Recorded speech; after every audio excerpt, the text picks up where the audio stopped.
Il est 8h du matin, merci d'être avec nous. Tout de suite, le premier rendez-vous avec l'actualité israélienne. Mais avant cela, nous allons retrouver nos amis de Radio J à Paris et Cyrielle Cohen.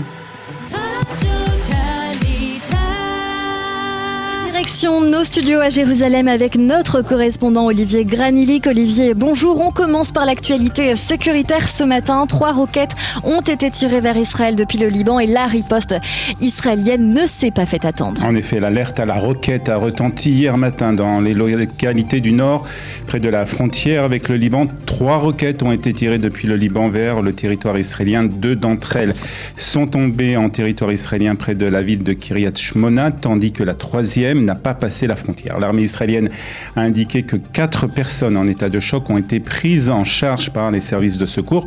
Et comme vous l'avez dit, Cyrielle, la réponse israélienne ne s'est pas fait attendre. Tsahal a indiqué avoir tiré à plusieurs reprises sur des positions ennemies au sud Liban. Et cette nuit, l'aviation israélienne a effectué plusieurs raids contre des positions terroristes le long de la frontière libanaise. Ces tirs surviennent au jour du premier anniversaire de l'explosion de centaines de tonnes de nitrate d'ammonium au port de Beyrouth, qui avait fait 214 morts et plus de 6500 blessés et dévasté plusieurs quartiers de la capitale libanaise. L'Iran à présent avec vous et selon le ministre de la Défense, les Iraniens sont à quelques semaines seulement de posséder la fameuse arme nucléaire. Oui, Téhéran a violé toutes les directives fixées dans l'accord nucléaire de Vienne et n'est qu'à environ 10 semaines d'acquérir les matériaux de qualité militaire nécessaires à une arme nucléaire. C'est ce qu'a averti hier le ministre de la Défense, Benny Gantz. Les remarques du ministre de la Défense ont été formulées à l'occasion d'une présentation conjointe avec le ministre des Affaires étrangères, Yair Lapid, face à des diplomates qui sont tous membres du Conseil de sécurité de l'ONU. Et on poursuit bien sûr avec vous la crise sanitaire. Le nombre de malades graves continue d'augmenter en Israël. Oui, et c'est ce qui inquiète les responsables de la santé en Israël. On compte ce matin 251 malades graves. L'âge moyen est de 72 ans, mais ce qui est différent des précédentes vagues, c'est la différence d'âge entre les malades. Le plus âgé a 99 ans et le plus jeune, 23 ans seulement. Les médecins supplient les jeunes d'aller se faire vacciner. Ils expliquent que les malades graves se partagent en 2 catégories, les non-vaccinés qui sont jeunes en général et des personnes âgées vaccinées qui souffrent eux de maladies chroniques. La décision d'un 4e confinement sera prise en fonction du nombre de malades graves. C'est ce qu'expliquent ce matin les responsables de la santé en Israël. Politique à présent, le parti de Gideon Sa'ar promet un projet de loi interdisant à une personne mise en examen d'être Premier ministre. Oui, c'est le parti du ministre de la Justice qui a déposé ce projet de loi. Il vise à empêcher toute personne inculpée dans le cadre d'une enquête judiciaire d'occuper le poste de Premier ministre.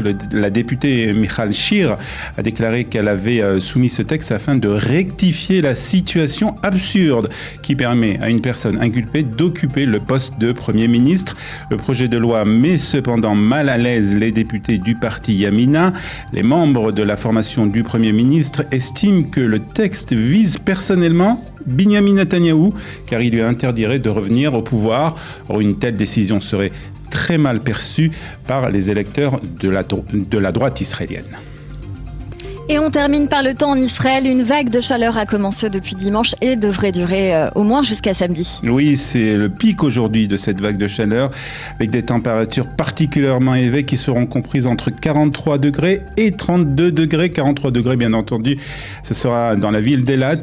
La journée de samedi devrait connaître une légère baisse des températures. Le ministère de la Santé a demandé aux Israéliens, en particulier aux personnes âgées et celles qui souffrent de maladies chroniques, à éviter une exposition excessive au soleil et à boire beaucoup d'eau. On se retrouve, Cyrielle, dans 25 minutes. Ce sera pour la revue de la presse et des médias israéliens et ce sera toujours depuis Jérusalem.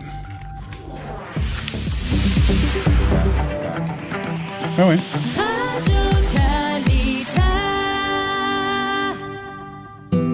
Alors, comme on vient de le dire, Israël connaît une vague de chaleur déjà depuis dimanche. Si vous habitez en Israël, vous devez vous en rendre compte. Il fait très très chaud et il va faire encore très chaud aujourd'hui et encore ce Shabbat. Il fera aujourd'hui 32 degrés à Haïfa, 33 à Tel Aviv, 35 à Jérusalem, 34 à Ashdod, 35 degrés à Beersheva et 42 degrés à Eilat.